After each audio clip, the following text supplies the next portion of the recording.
Hey, this is Trissa from Sewing and Things, and in this video I'm going to show you how to sew the curved hem for the Constance. My last video had a little bit of technical difficulties. It kind of cut out in the middle of it, so here it is again. If you have any questions, let me know, but let's get to it. Another option you can do for the curved hem is to hem the front and back first before sewing up the side seams. So you can see on this is what I did here. And then that way you can just cut it, and it doesn't matter if it's at a point since it's already going to be hemmed, so you don't have to worry about it being a little tricky or anything. But you would have it almost no hem at the side seam, and then have it get bigger until you hit the regular seam allowance on both sides. And then you would just, after you sew it on, just add a little tack, bar tack or whatever there to have that seam be down, since you will be sewing the side seam afterwards. So that is an option as well that you can do that does make it a little bit easier, and then you don't have to worry about how sharp this point can be since you're hemming it first. So that's also an option, but that's not the way I'm going to be showing you in this video. Hopefully you can see this okay. But what I like to do when I'm cutting out my curved hem version is I like to cut a little bit shallower.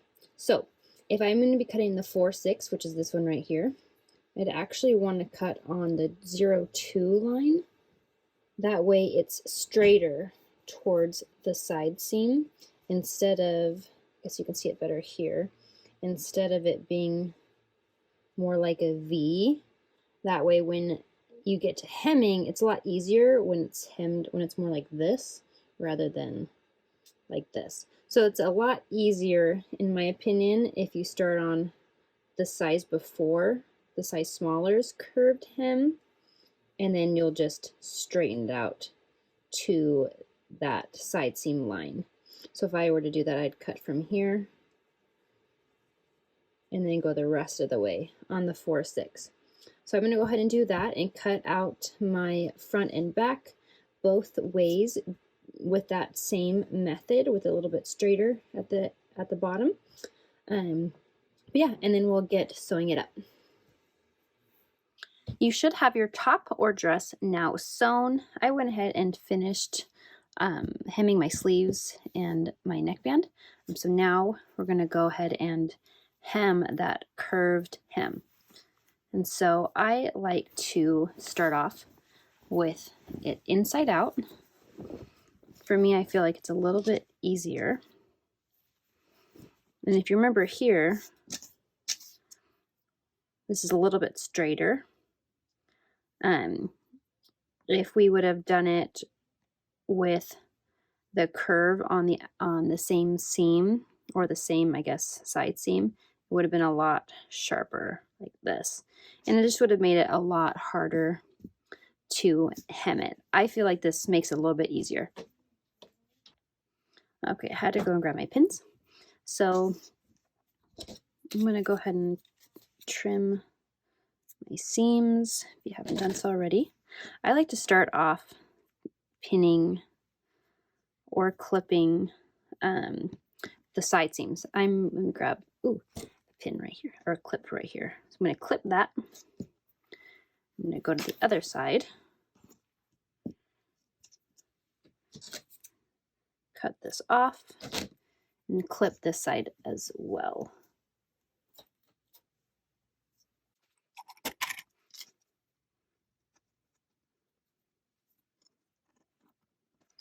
Now, if your fabric does press well, it is nice to do that. But if your fabric doesn't press well, then I just start pinning it a bunch. And I'll show you both ways if I can. I think this is a tri-blend, but I think it'll press okay. But I just like to start in the middle of the hem and just start pinning it.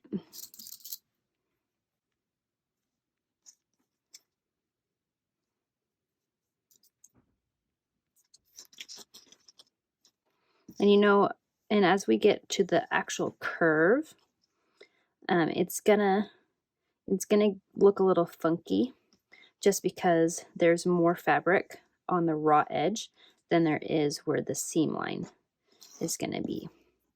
So once you have basically this flat part, the straight part pinned, go ahead and pin about the middle of where that curve is. Make sure you're keeping the seam allowance. And then here, you can just stretch it.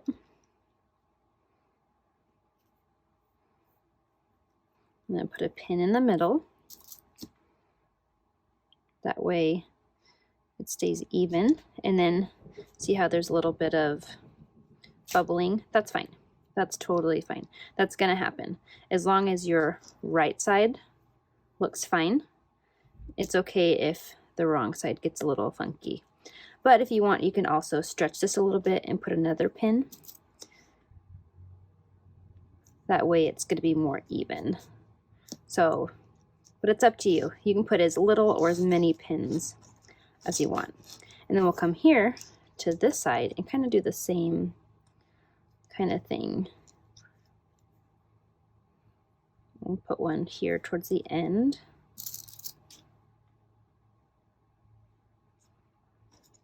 And I'm going to stretch between these two, making sure my seam allowance is the same.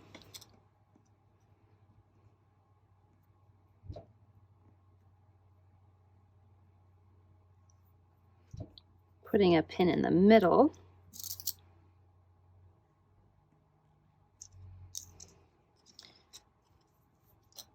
And then I can do that again here.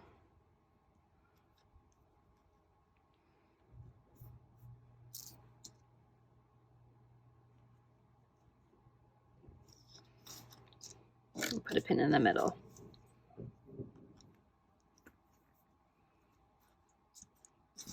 And so you'll essentially do that all the way around. So I'll go ahead and do this side, and then I'll get my iron and show you the other side of pressing it.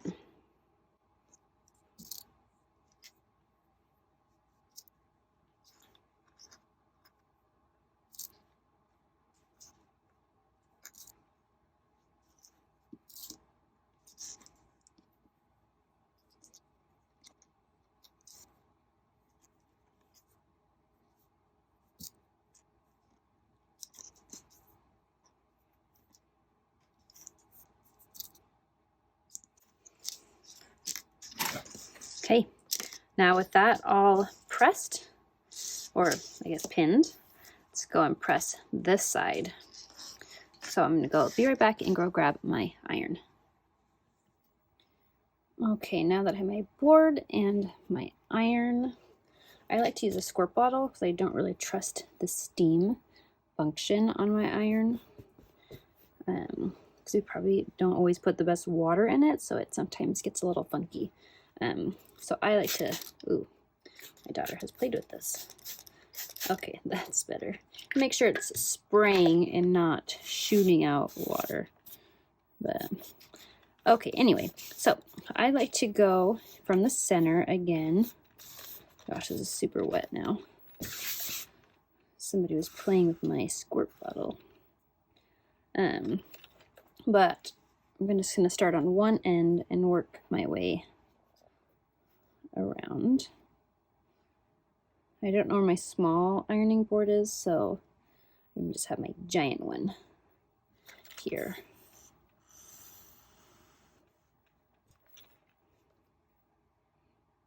But for this, I'm literally just gonna keep along the seam allowance and just kind of, I'm mainly worried about this line right here, my the hem line, keeping that nice and smooth and not necessarily worrying about what the raw edge is gonna look like. Just kind of pressing it and making sure it's nice and hemline is nice and pretty. I'm going to go ahead and undo this so I can press it here. And sometimes when I do a curved hem, where the seam is a little bit shorter or a smaller hem allowance than the rest of it, it just helps with easing around like this really sharp curve.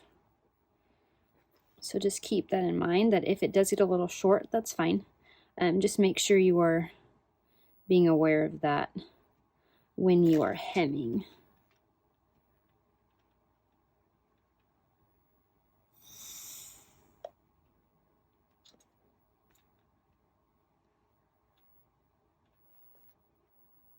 Yeah.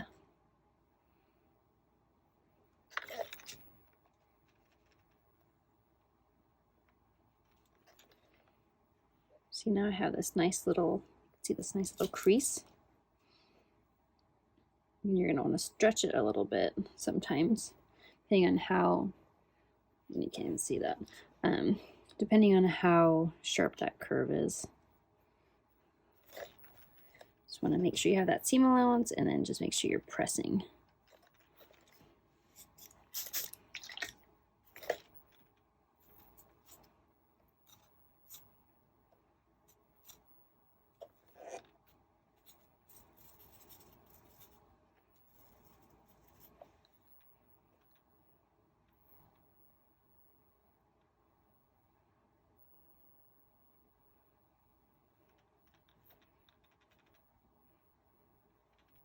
See, you can see that that's totally fine, because look, if you look on this side, can't even tell, but it's a nice curve.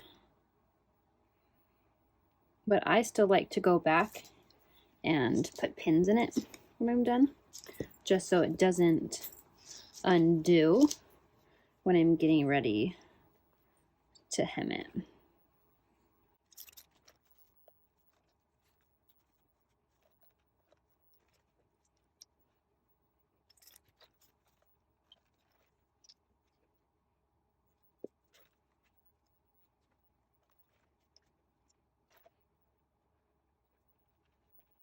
You can see here that it gets a little bit skinnier, and that's fine. It makes it kind of lay a little bit better. But once you have that all pinned or pressed, we're gonna now go to our cover stitch or your twin needle or a zigzag stitch, whatever you use to hem. And we're gonna go ahead and hem that up. I am going to use my cover stitch, so I'll go ahead and pop over there, and then we'll be done. Okay, and now with everything pinned, we can go ahead and hem our curved hem. Now, if you have a cover stitch machine, and if your stitches are wavy, there's some, at least on my brother, I have a little lever in the back that changes my differential, and you want that number to be higher so it squishes your fabric closer together to get rid of those waviness. So keep that in mind if you ever have wavy hems. You want to bump up that number. But I like to start at the seam. And again, remember, I'm going to be going a little bit shorter at my side seam.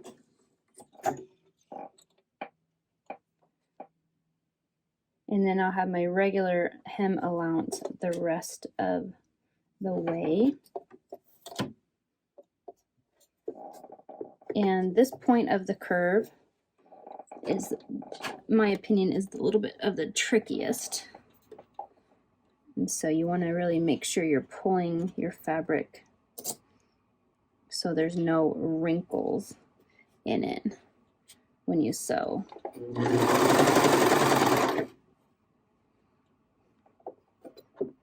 I can kind of see my hem under here. I want to make sure that it's not too short, and then make sure I'm actually catching it.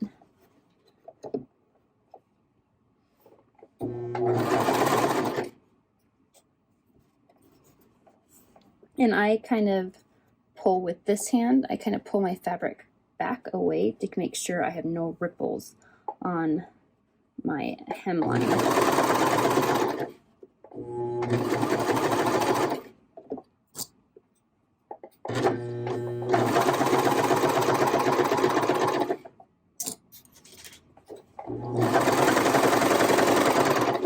I already got around that first curve. Now it's just going to be pretty straight till we get to the other curve.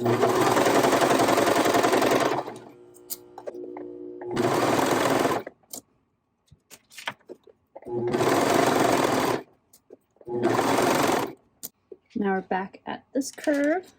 You can kind of stretch it a little bit to make sure everything is laying flat and you get no wrinkles.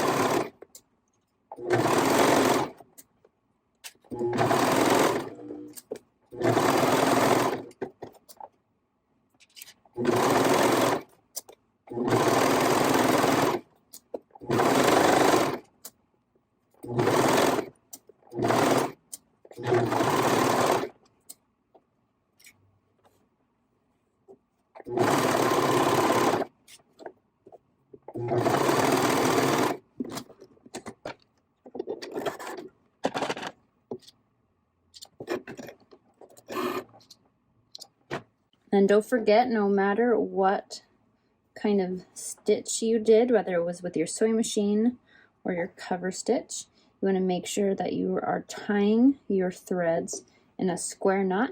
That way they do not unravel.